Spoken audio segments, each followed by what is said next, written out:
Hello students, आज आपण अकाउंट्सचा lecture 8 बरोबर ना, 8व्या व्हिडिओचा लेक्चर जो काय आहे 8व्या लेक्चरचा व्हिडिओ तो आज आपण अपलोड करीत आहे. बरोबर, तर तो अपलोड करण्यापूर्वी पहिल्यांदा आपण थोडंसं रिवाईज करू.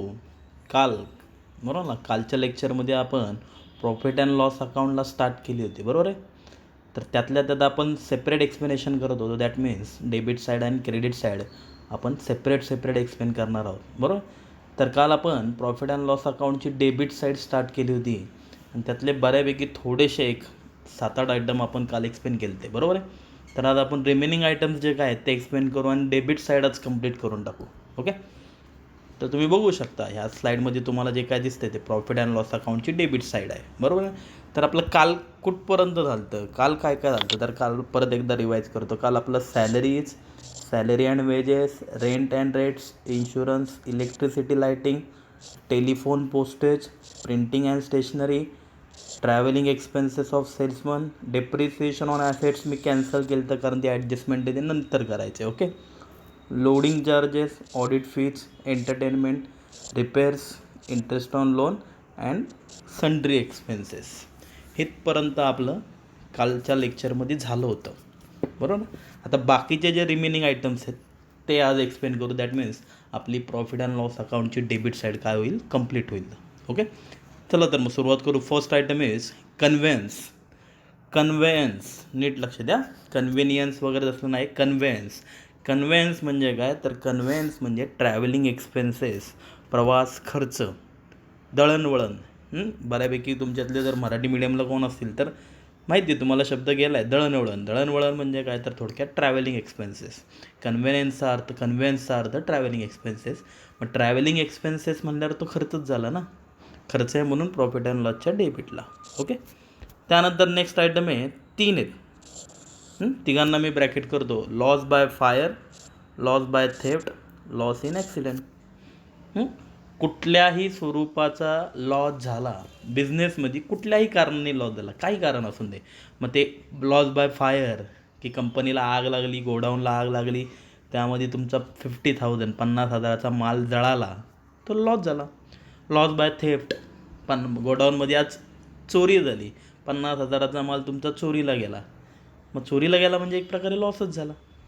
त्यानंतर लॉस इन ॲक्सिडेंट मीन्स तुम्ही तुमचा माल काय करत होता, ट्रान्सपोर्ट करत असताना ड्युरिंग द ट्रान्सपोर्ट काय झालं, ॲक्सिडेंट झालं आणि त्या ॲक्सिडेंटमध्ये सगळा माल तुमचा खराब झाला, म्हणजे तुमचा ट्रक उलटा झाला आणि त्यात सगळा माल खराब झाला. बरोबर आहे, मग त्यात जो काय 50,000 माल होता ट्रकमध्ये तो सगळा खराब झाला, फेकून द्यायला लागला.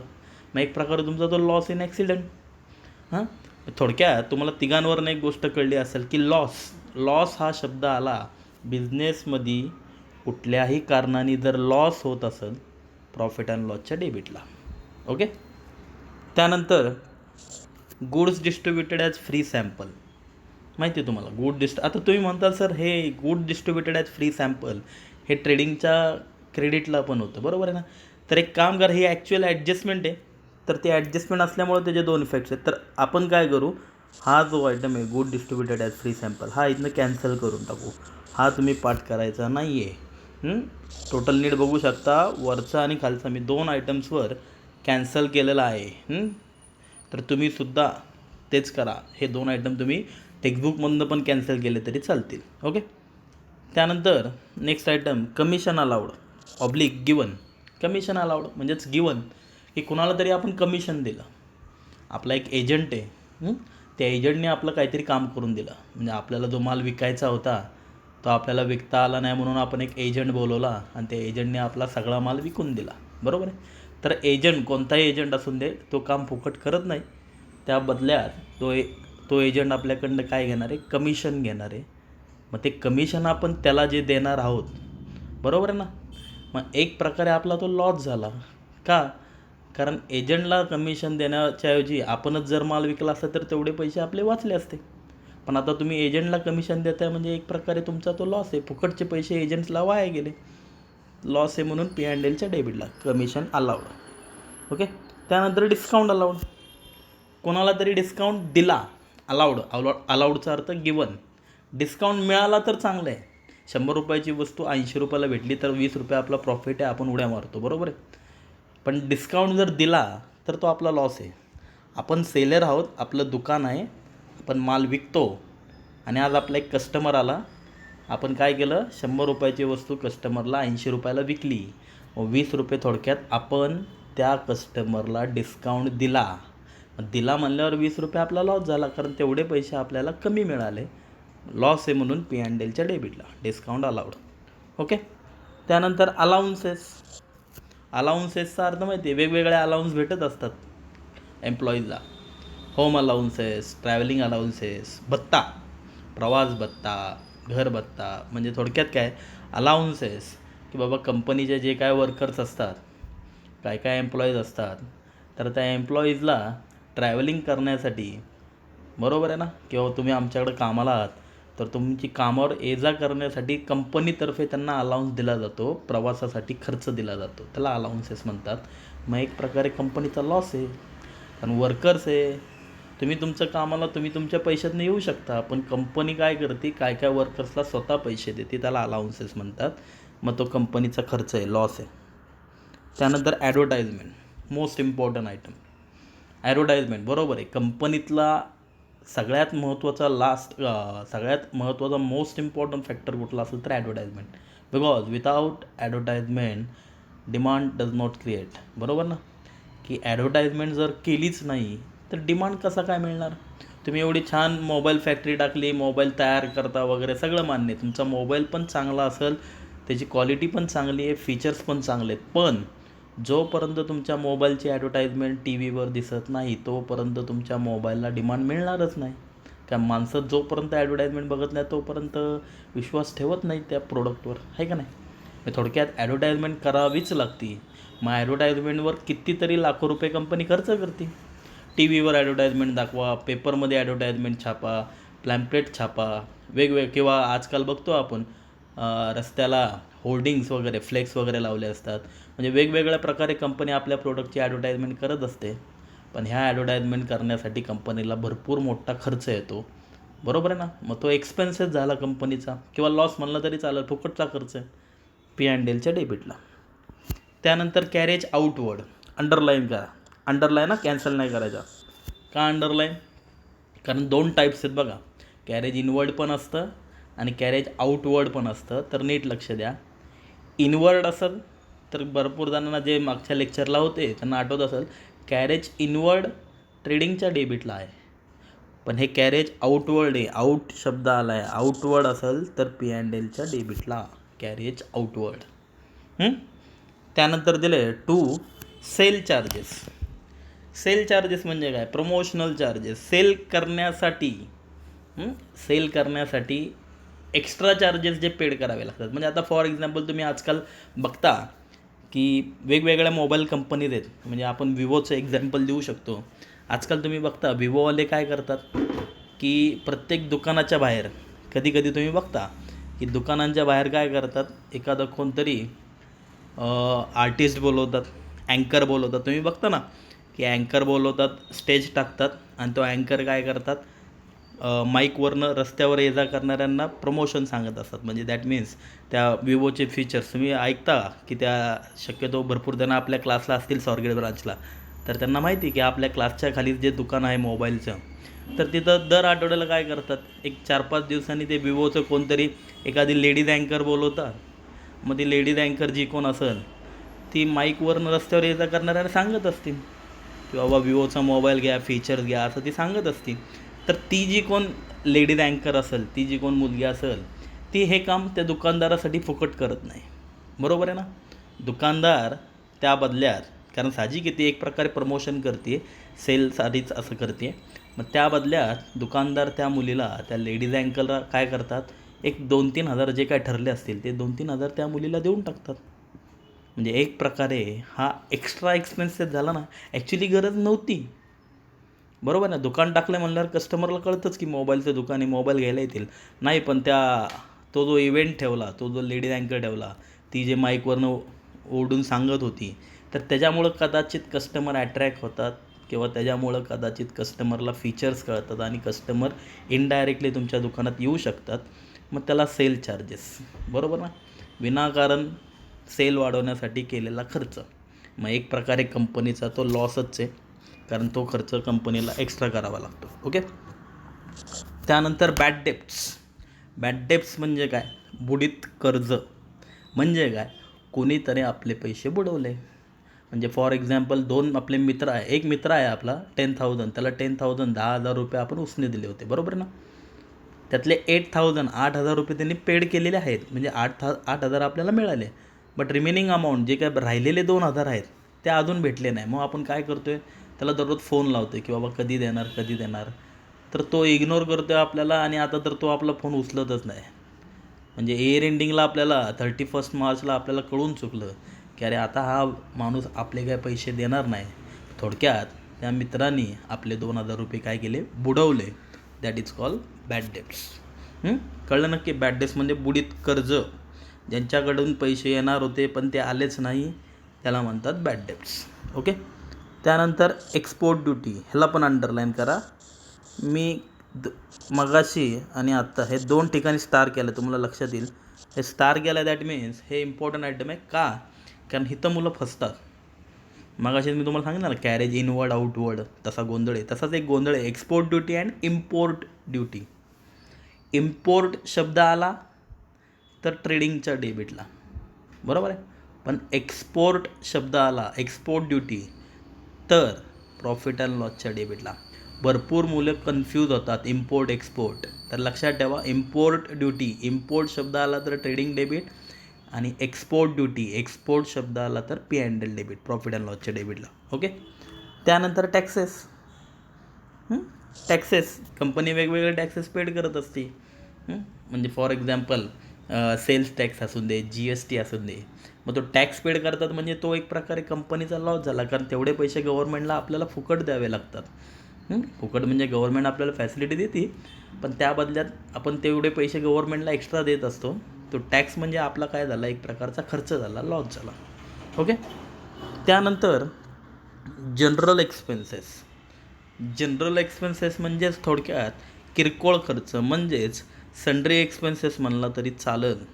काल तुम्हाला आठवत असेल, काल नीट बघा, मी तो सर्कल करतो आहे, सन्ड्री ऑब्लिक मिसलेनियस एक्सपेन्सेस होतं, बरोबर आहे ना. तर sundry oblique miscellaneous oblique general हे दोन्ही आयटम एकत्र केले तरी चालतील. म्हणजे काय बोललं कळलं का तुम्हाला? सन्ड्री ऑब्लिक मिसलेनियस आणि परत ऑब्लिकचं साईन टाकून तिथं पुढं जनरल, असे तिन्ही वर्ड एकत्र करा. Sundry oblique miscellaneous oblique general expenses, कारण तिघांचा अर्थ एकच आहे. General expenses, sundry expenses, miscellaneous expenses, म्हणजे तिघांचा अर्थ एकच आहे मराठीत, किरकोळ खर्च. ओके.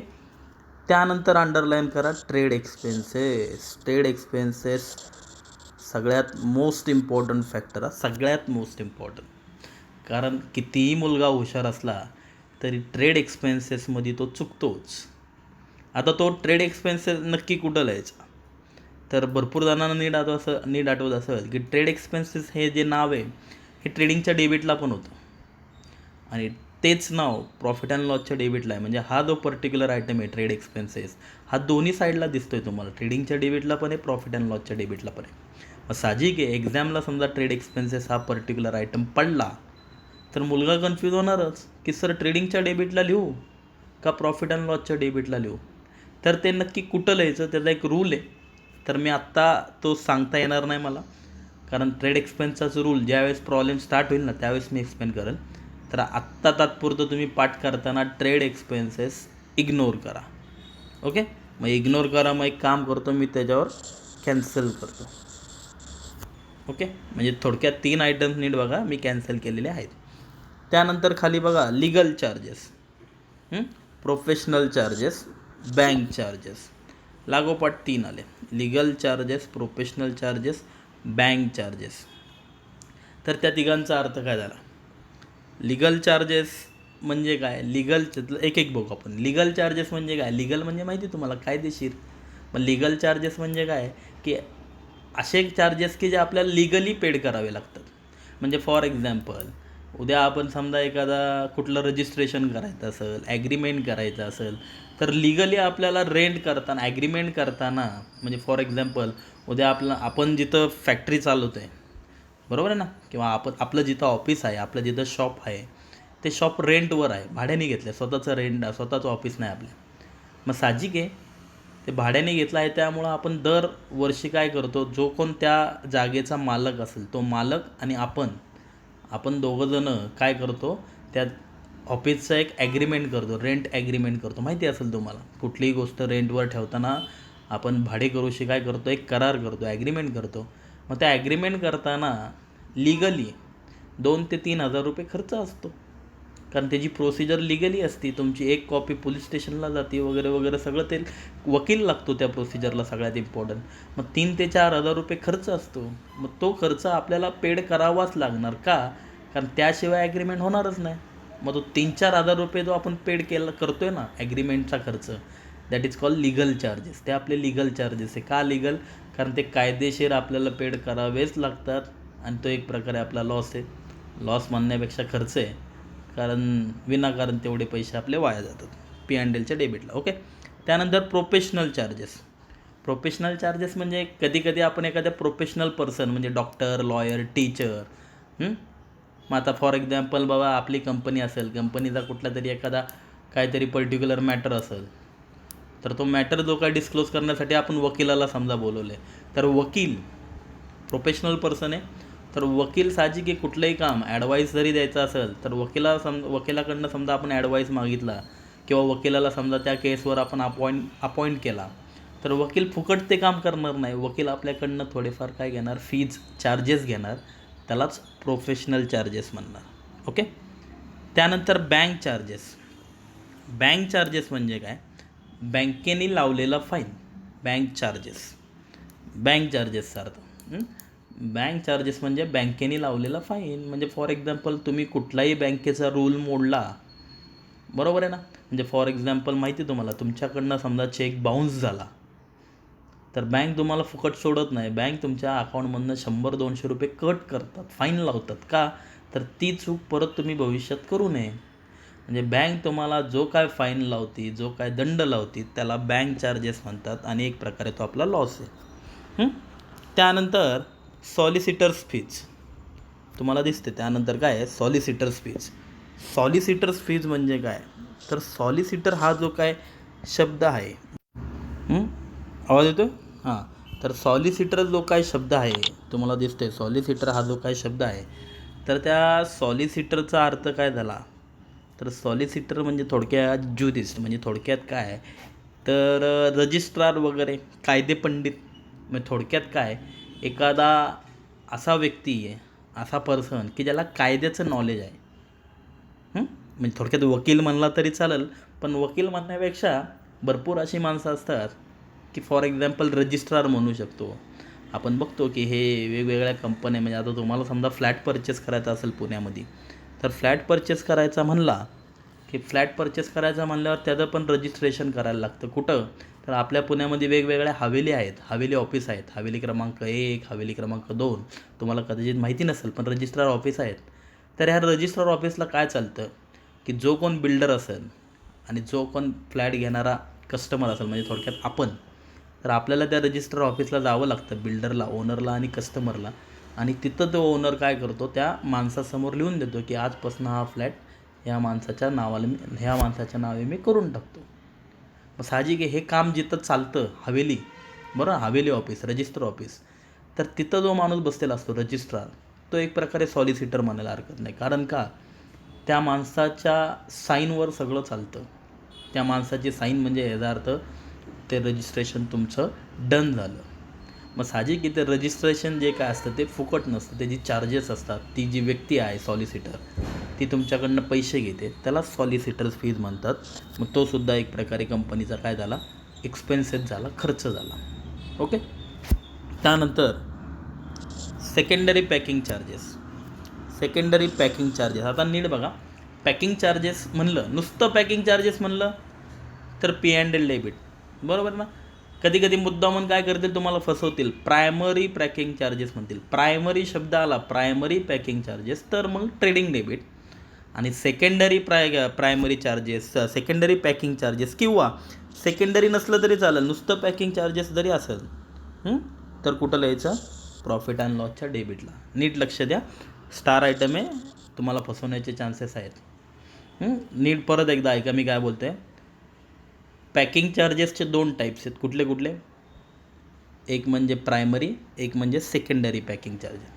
प्रायमरी दिसलं, प्रायमरी पॅकिंग चार्जेस, तर मग ट्रेडिंगच्या डेबिटला, बरोबर आहे.